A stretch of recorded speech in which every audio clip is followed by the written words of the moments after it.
Chapter 53 of the Count of Monte Cristo by Alexandre Dumas. Chapter 53 Robert le Diable.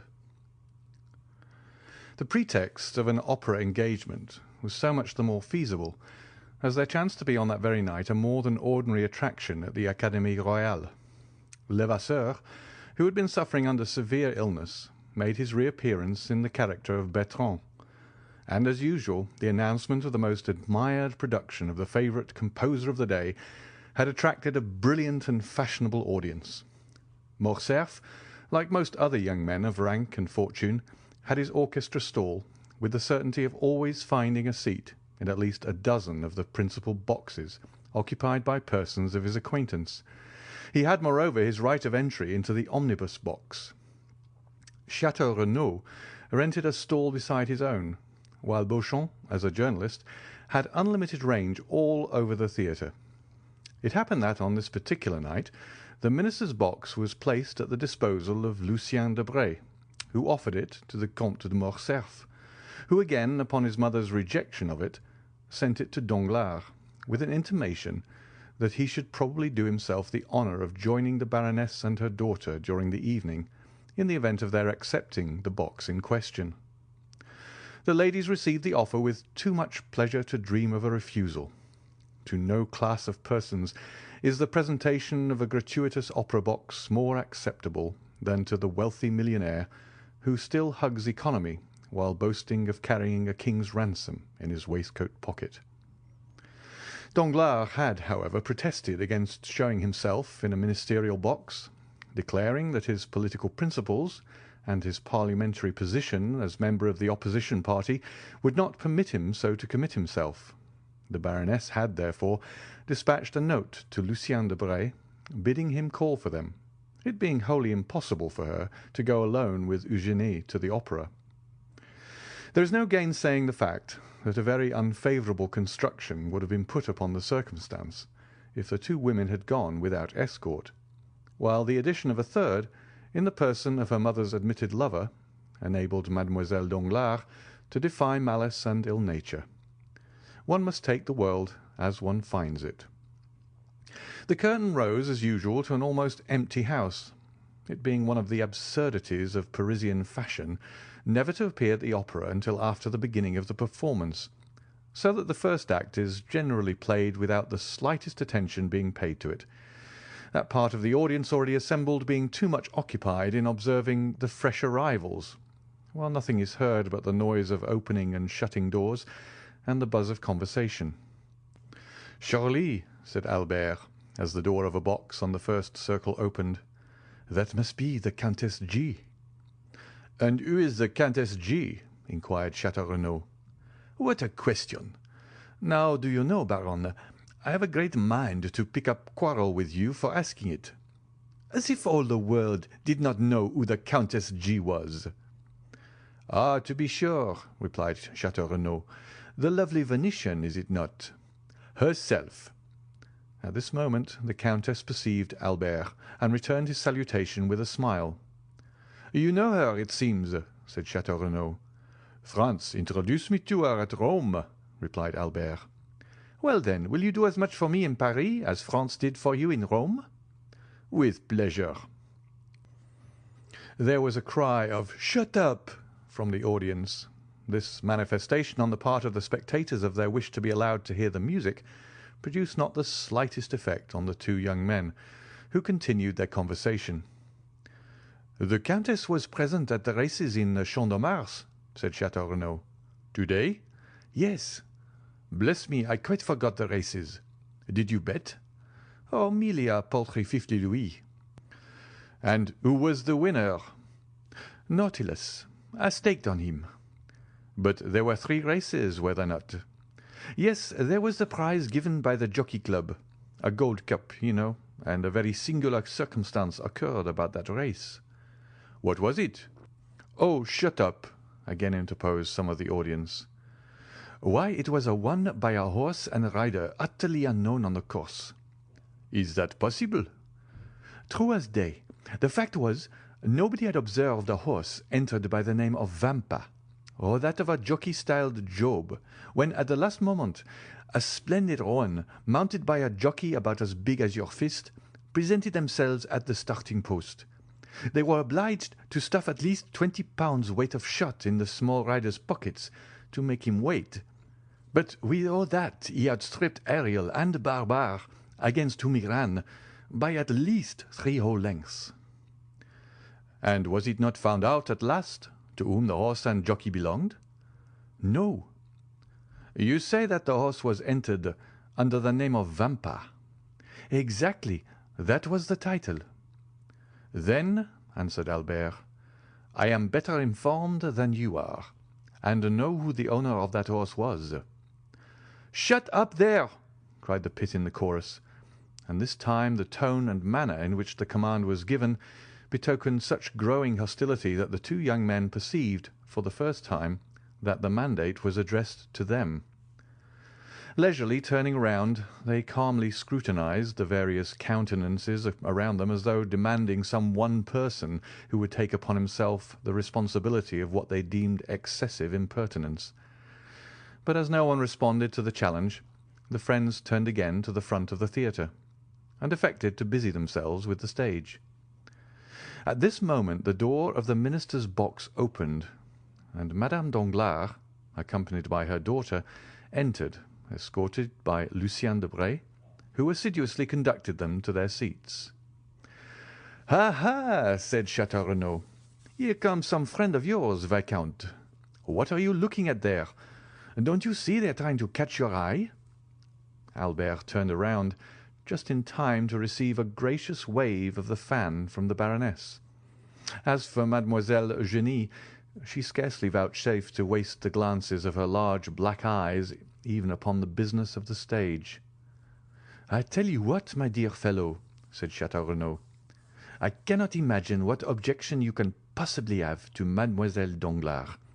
That is, setting aside her want of ancestry and somewhat inferior rank, which, by the way, I don't think you care very much about. Now, barring all that, I mean to say, she is a deuced fine girl." "Handsome, certainly," replied Albert, "but not to my taste, which, I confess, inclines to something softer, gentler, and more feminine."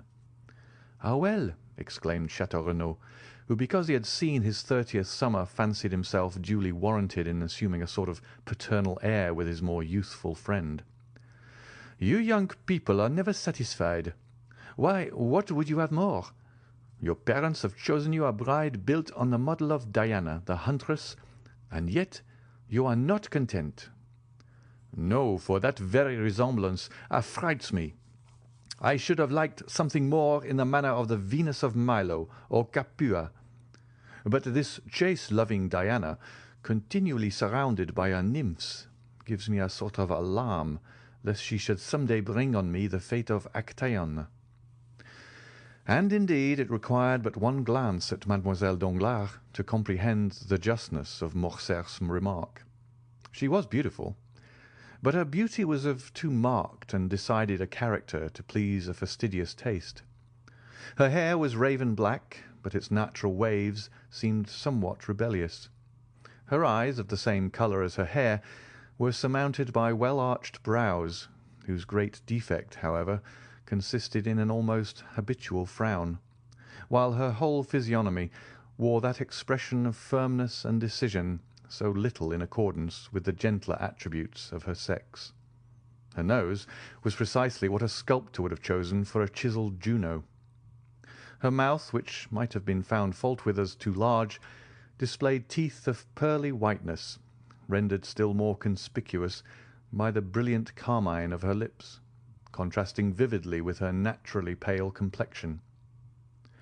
But that which completed the almost masculine look Morcerf found so little to his taste was a dark mole of much larger dimensions than those freaks of nature generally are, placed just at the corner of her mouth, and the effect tended to increase the expression of self-dependence that characterized her countenance. The rest of Mademoiselle Eugénie's person was in perfect keeping with the head just described. She, indeed, reminded one of Diana, as Chateau Renaud observed, but her bearing was more haughty and resolute.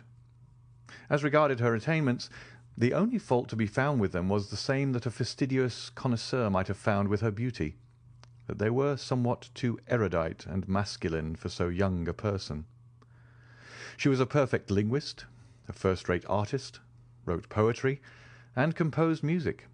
To the study of the latter she professed to be entirely devoted, following it with an indefatigable perseverance, assisted by a schoolfellow, a young woman without fortune, whose talent promised to develop into remarkable powers as a singer. It was rumoured that she was an object of almost paternal interest to one of the principal composers of the day, who excited her to spare no pains in the cultivation of her voice, which might hereafter prove a source of wealth and independence. But this counsel effectually decided Mademoiselle Danglars never to commit herself by being seen in public with one destined for a theatrical life, and acting upon this principle, the banker's daughter, though perfectly willing to allow Mademoiselle Louis d'Armilly, that was the name of the young virtuosa, to practise with her through the day, took especial care not to be seen in her company. Still, though not actually received at the Hôtel Danglars in the light of an acknowledged friend, Louise was treated with far more kindness and consideration than is usually bestowed on a governess. The curtain fell almost immediately after the entrance of Madame Danglars into her box. The band quitted the orchestra for the accustomed half-hour's interval allowed between the acts, and the audience were left at liberty to promenade the salon or lobbies, or to pay and receive visits in their respective boxes. Morcerf and Chateau Renaud were amongst the first to avail themselves of this permission. For an instant the idea struck Madame Danglars that this eagerness on the part of the young viscount arose from his impatience to join her party, and she whispered her expectations to her daughter, that Albert was hurrying to pay his respects to them. Mademoiselle Eugénie, however, merely returned a dissenting movement of the head, while, with a cold smile, she directed the attention of her mother to an opposite box on the first circle, in which sat the Countess G., and where Morcerf had just made his appearance. "So we meet again, my travelling friend, do we?" cried the Countess, extending her hand to him with all the warmth and cordiality of an old acquaintance. "It was really very good of you to recognize me so quickly, and still more so to bestow your first visit on me." "Be assured," replied Albert, "that if I had been aware of your arrival in Paris, and had known your address, I should have paid my respects to you before this. Allow me to introduce my friend, Baron de Chateau Renaud, one of the few true gentlemen now to be found in France, and from whom I have just learned that you were a spectator of the races in the Champ de Mars yesterday." Chateau Renaud bowed to the Countess. "So you were at the races, Baron?" inquired the Countess eagerly. "Yes, madame." "Well, then," pursued Madame G., with considerable animation, "you can probably tell me who won the Jockey Club stakes." "I am sorry to say I cannot," replied the Baron, "and I was just asking the same question of Albert." "Are you very anxious to know, Countess?" asked Albert. "To know what?" "The name of the owner of the winning horse." "Excessively. Only imagine, but do tell me, Viscount, whether you really are acquainted with it or no." "I beg your pardon, madame, but you were about to relate some story, were you not? You said, 'Only imagine,' and then paused. Pray continue." "Well, then, listen. You must know I felt so interested in the splendid roan horse, with his elegant little rider, so tastefully dressed in a pink satin jacket and cap, that I could not help praying for their success with as much earnestness as though the half of my fortune were at stake. And when I saw them outstrip all the others and come to the winning post in such gallant style, I actually clapped my hands with joy. Imagine my surprise when, upon returning home, the first object I met on the staircase was the identical jockey in the pink jacket. I concluded that by some singular chance the owner of the winning horse must live in the same hotel as myself. But as I entered my apartments, I beheld the very gold cup awarded as a prize to the unknown horse and rider. Inside the cup was a small piece of paper, on which were written these words: "From Lord Ruthven to Countess G." "Precisely, I was sure of it," said Morcerf. "Sure of what?" "That the owner of the horse was Lord Ruthven himself." "What Lord Ruthven do you mean?" "Why, our Lord Ruthven, the vampire of the Sal Argentino." "Is it possible?" exclaimed the Countess. "Is he here in Paris?" "To be sure. Why not?" "And you visit him, meet him at your own house and elsewhere?" "I assure you he is most intimate friend, and Monsieur de Château Renaud has also the honor of his acquaintance." "But why are you so sure of his being the winner of the Jockey Club prize?" "Was not the winning horse entered by the name of Vampa?" "What of that?" "Why, do you not recollect the name of the celebrated bandit by whom I was made a prisoner?" "Oh, yes." "And from whose hands the Count extricated me in so wonderful a manner?" "To be sure, I remember it all now." "He called himself Vampa. You see, it's evident where the Count got the name." "But what could have been his motive for sending the cup to me?" "In the first place, because I had spoken much of you to him, as you may believe, and in the second, because he delighted to see a countrywoman take so lively an interest in his success." "I trust and hope you never repeated to the Count all the foolish remarks we used to make about him." "I should not like to affirm upon oath that I have not. Besides, his presenting you the cup under the name of Lord Ruthven—" "Oh, but that is dreadful. Why, the man must owe me a fearful grudge." "Does this action appear like that of an enemy?" "No, certainly not." "Well, then—" "And so he is in Paris?" "Yes." "And what effect does he produce?" "Why," said Albert, "he was talked about for a week. Then the coronation of the Queen of England took place, followed by the theft of Mademoiselle Mars's diamonds, and so people talked of something else." "My good fellow," said Château Renaud, "the Count is your friend, and you treat him accordingly. Do not believe what Albert is telling you, Countess. So far from the sensation excited in the Parisian circles by the appearance of the Count of Monte Cristo having abated, I take upon myself to declare that it is as strong as ever. His first astounding act upon coming amongst us was to present a pair of horses worth 32,000 francs to Madame Danglars. His second, the almost miraculous preservation of Madame de Villefort's life. Now it seems that he has carried off the prize awarded by the Jockey Club. I therefore maintain, in spite of Morcerf, that not only is the Count the object of interest at this present moment, but also that he will continue to be so for a month longer if he pleases to exhibit an eccentricity of conduct which, after all, may be his ordinary mode of existence." "Perhaps you are right," said Morcerf. "Meanwhile, who is in the Russian ambassador's box?" "Which box do you mean?" asked the Countess. "The one between the pillars on the first tier. It seems to have been fitted up entirely afresh." "Did you observe anyone during the first act?"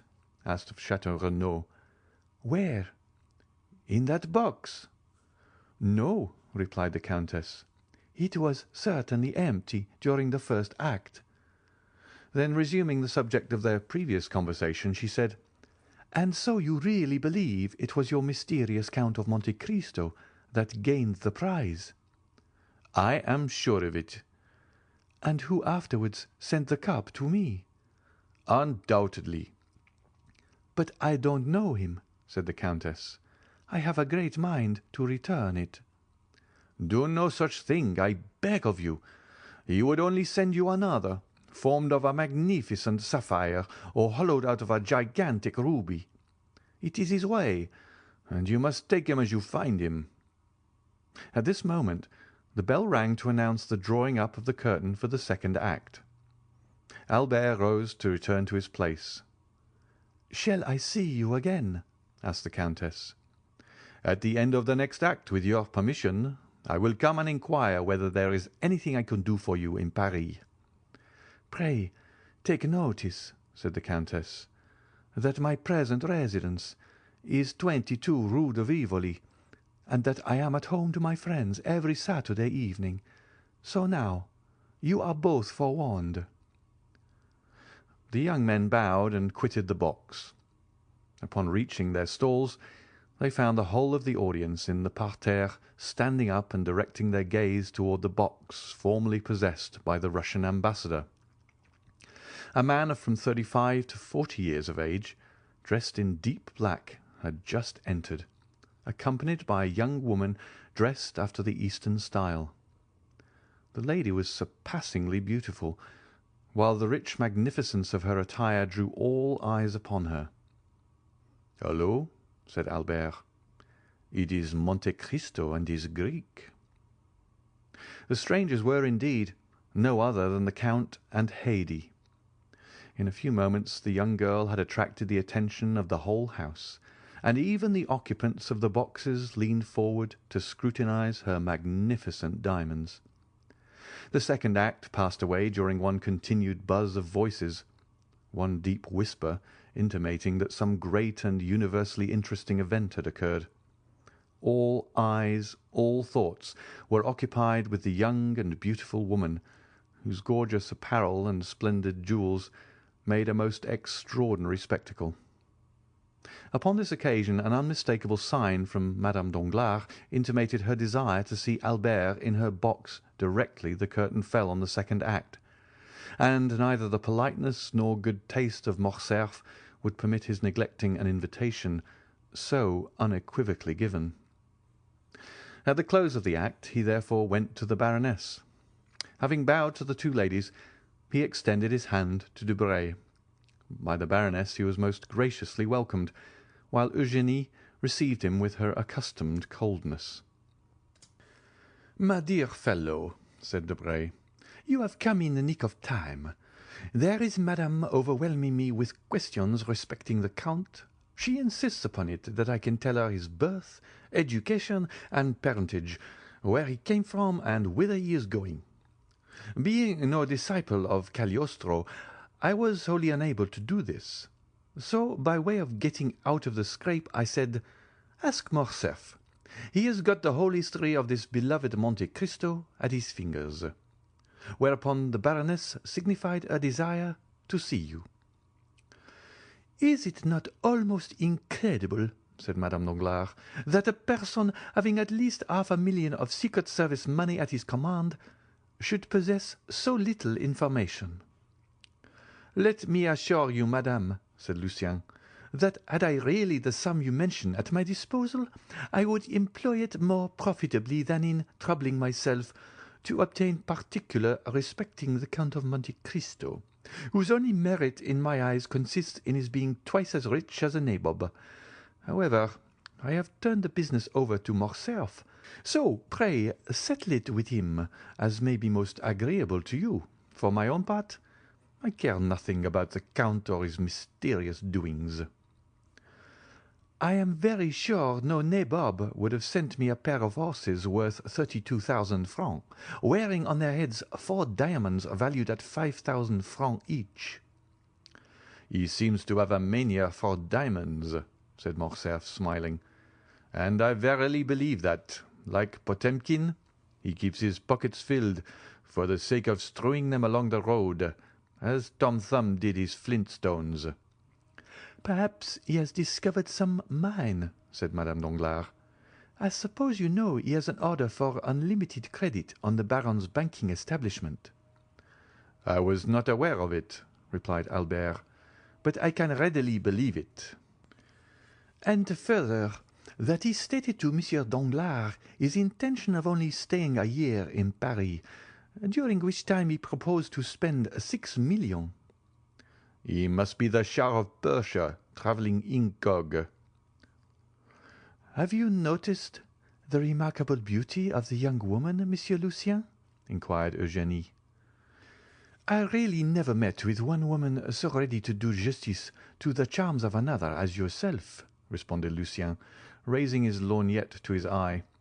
A most lovely creature, upon my soul, was his verdict.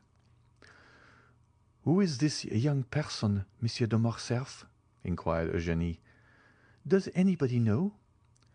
Mademoiselle, said Albert, replying to this direct appeal, I can give you very exact information on that subject, as well on most points relative to the mysterious person of whom we are now conversing. The young woman is a Greek. So I should suppose by her dress. If you know no more than that, everyone here is as well formed as yourself. I am extremely sorry you find me so ignorant a cicerone, replied Morcerf. But I am reluctantly obliged to confess. I have nothing further to communicate. Yes, stay, I do know one thing more, namely, that she is a musician. For one day, when I chanced to be breakfasting with the Count, I heard the sound of a guzla. It is impossible that it could have been touched by any other finger than her own. Then your Count entertains visitors, does he? Asked Madame Danglars. Indeed he does, and in a most lavish manner, I can assure you. I must try and persuade Monsieur Danglars to invite him to a ball or dinner, or something of the sort, that he may be compelled to ask us in return. What? Said Debray, laughing. Do you really mean you would go to his house? Why not? My husband could accompany me. But do you know this mysterious Count is a bachelor? You have ample proof to the contrary, if you look opposite, said the Baroness, as she laughingly pointed to the beautiful Greek. No, no, exclaimed Debray. That girl is not his wife. He told us himself she was his slave. Do you not recollect, Morcerf, his telling us so at your breakfast? Well, then, said the Baroness, if slave she be, she has all the air and manner of a princess. Of the Arabian Nights? If you like, but tell me, my dear Lucien, what it is that constitutes a princess? Why, diamonds, and she is covered with them. To me she seems overloaded, observed Eugénie. She would look far better if she wore fewer, and we should then be able to see her finely formed throat and wrists. See how the artist peeps out, exclaimed Madame Danglars. My poor Eugénie, you must conceal your passion for the fine arts. I admire all that is beautiful, returned the young lady. What did you think of the Count? Inquired Debray. He is not much amiss, according to my ideas of good looks. The Count, repeated Eugénie, as though it had not occurred to her to observe him sooner. The Count? Oh, he is so dreadfully pale. I quite agree with you, said Morcerf. And the secret of that very pallor is what we want to find out. The Countess G. insists upon it that he is a vampire. Then the Countess G. has returned to Paris, has she? Inquired the Baroness. Is that she, mamma? Asked Eugénie, almost opposite to us, with that profusion of beautiful light hair. Yes, said Madame Danglars, that is she. Shall I tell you what you ought to do, Morcerf? Command me, madame. Well, then, you should go and bring your Count of Monte Cristo to us. What for? asked Eugénie. What for? Why, to converse with him, of course. Have you really no desire to meet him? None whatever, replied Eugénie. Strange child, murmured the Baroness. He will very probably come of his own accord, said Morcerf. There, do you see, madame? He recognizes you and bows. The Baroness returned the salute in the most smiling and graceful manner.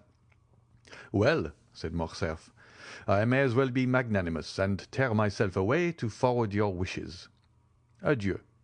I will go and try if there are any means of speaking to him." "Go straight to his box. That will be the simplest plan." "But I have never been presented." "Presented to whom?" "To the beautiful Greek." "You say she is only a slave." "While you assert that she is a queen, or at least a princess. No, I hope that when he sees me leave you, he will come out." "That is possible. Go." "I am going," said Albert as he made his parting bow. Just as he was passing the Count's box, the door opened, and Monte Cristo came forth. After giving some directions to Ali, who stood in the lobby, the Count took Albert's arm, carefully closing the box door. Ali placed himself before it, while a crowd of spectators assembled around the Nubian. "Upon my word," said Monte Cristo, "Paris is a strange city, and the Parisians are a very singular people. See that cluster of persons collected around poor Ali, who is as much astonished as themselves. Really, one might suppose he was the only Nubian they have ever beheld. Now I can promise you that a Frenchman might show himself in public, either in Tunis, Constantinople, Bagdad, or Cairo, without being treated in that way." "That shows that the Eastern nations have too much good sense to waste their time and attention on objects undeserving of either. However, as far as Ali is concerned, I can assure you, the interest he excites is merely from the circumstance of his being your attendant, you, who are at this moment the most celebrated and fashionable person in Paris." "Really? And what has procured me so flattering a distinction?" "What? Why, yourself, to be sure. You give away horses worth 1,000 louis. You save the lives of ladies of high rank and beauty. Under the name of Major Brack you run thoroughbreds ridden by tiny urchins not larger than marmot. Then, when you have carried off the golden trophy of victory, instead of setting any value on it, you give it to the first handsome woman you think of." "And who has filled your head with all this nonsense?" "Why, in the first place, I heard it from Madame Danglars, who, by the by, is dying to see you in her box. Or to have you seen there by others. Secondly, I learned it from Beauchamp's journal, and thirdly, from my own imagination." "Why, if you sought concealment, did you call your horse Vampa?" "That was an oversight, certainly," replied the Count. "But tell me, does the Count of Morcerf never visit the opera? I have been looking for him, but without success."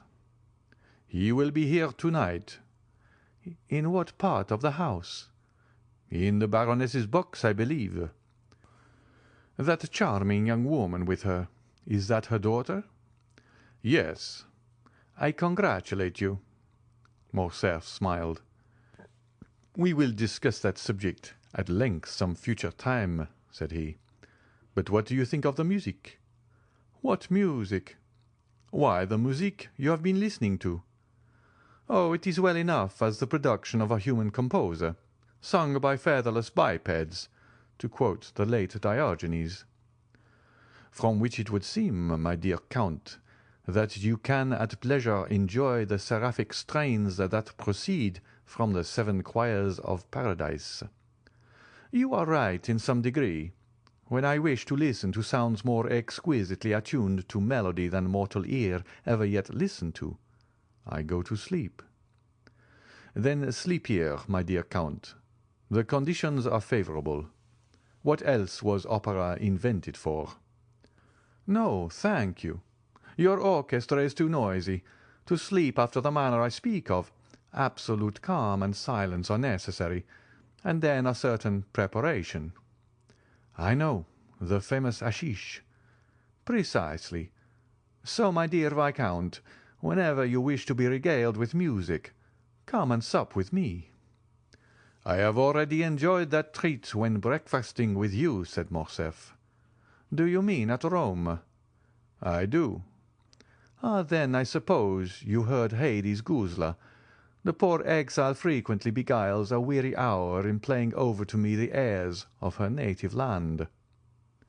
Morcerf did not pursue the subject, and Monte Cristo himself fell into a silent reverie. The bell rang at this moment for the rising of the curtain. "You will excuse me leaving you," said the Count, turning in the direction of his box. "What, are you going?" "Pray say everything that is kind to Countess G., on the part of her friend the vampire." "And what message shall I convey to the Baroness?" "That with her permission I shall do myself the honour of paying my respects in the course of the evening." The third act had begun, and during its progress the Count of Morcerf, according to his promise, made his appearance in the box of Madame Danglars. The Count of Morcerf was not a person to excite either interest or curiosity in a place of public amusement. His presence, therefore, was wholly unnoticed, save by the occupants of the box in which he had just seated himself. The quick eye of Monte Cristo, however, marked his coming, and a slight though meaningful smile passed over his lips. Haydée, whose soul seemed centred in the business of the stage, like all unsophisticated natures, delighted in whatever addressed itself to the eye or ear. The third act passed off as usual. Mesdemoiselles Noblet, Joulet, and Leroux executed the customary pirouette.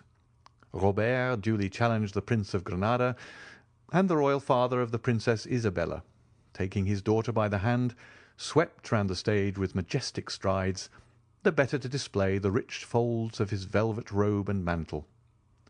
After which the curtain again fell, and the spectators poured forth from the theatre into the lobbies and salons. The Count left his box, and a moment later was saluting the Baron Danglars, who could not restrain a cry of mingled pleasure and surprise. "You are welcome, Count," she exclaimed as he entered. "I have been most anxious to see you, that I might repeat orally the thanks writing can so ill express."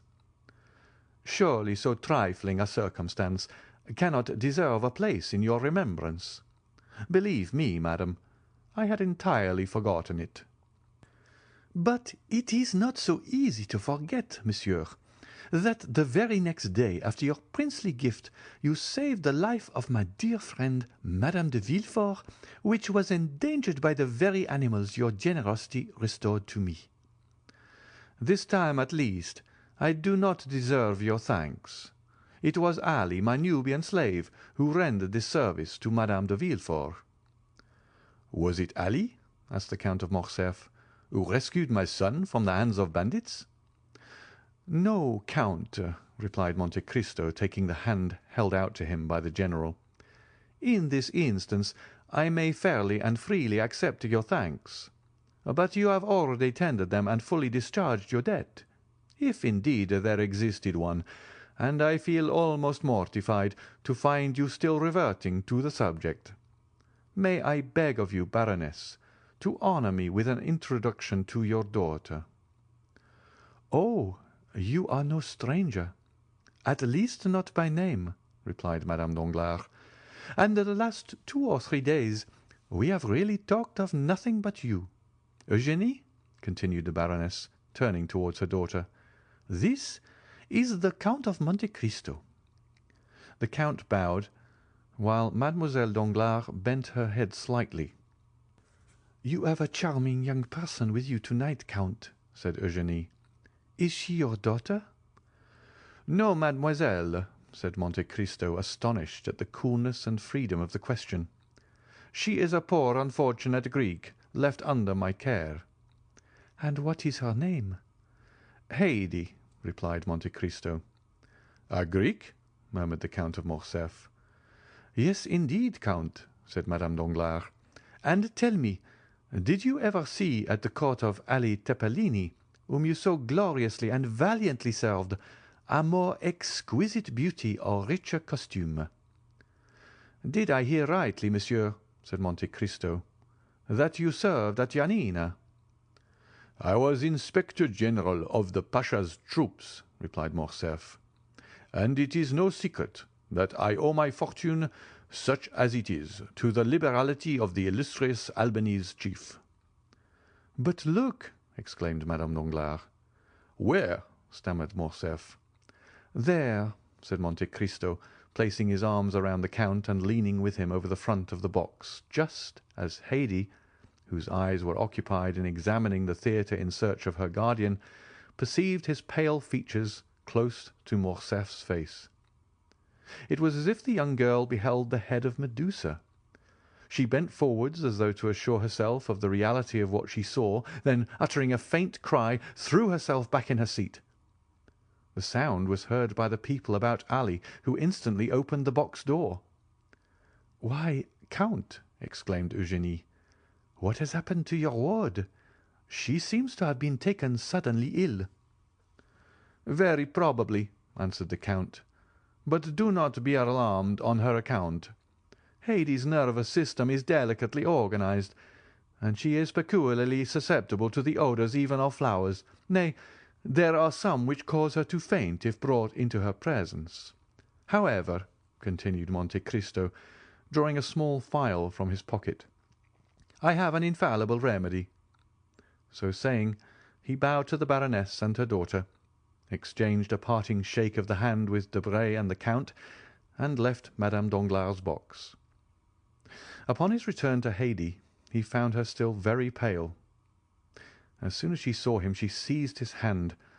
Her own hands were moist and icy cold. "Who was it you were talking with over there?" she asked. "With the Count of Morcerf," answered Monte Cristo. "He tells me he served your illustrious father, and that he owes his fortune to him." "Wretch!" exclaimed Haydée, her eyes flashing with rage. "He sold my father to the Turks, and the fortune he boasts of was the price of his treachery. Did you not know that, my dear lord?" "Something of this I heard in Epirus," said Monte Cristo, "but the particulars are still unknown to me. You shall relate them to me, my child. They are, no doubt, both curious and interesting." "Yes, yes, but let us go. I feel as though it would kill me to remain long near that dreadful man." So saying, Haydée arose, and wrapping herself in her burnous of white cashmere embroidered with pearls and coral, she hastily quitted the box at the moment when the curtain was rising upon the fourth act. "Do you observe," said the Countess G. to Albert, who had returned to her side, "that man does nothing like other people. He listens most devoutly to the third act of Robert le Diable, and when the fourth begins, takes his departure." End of chapter 53.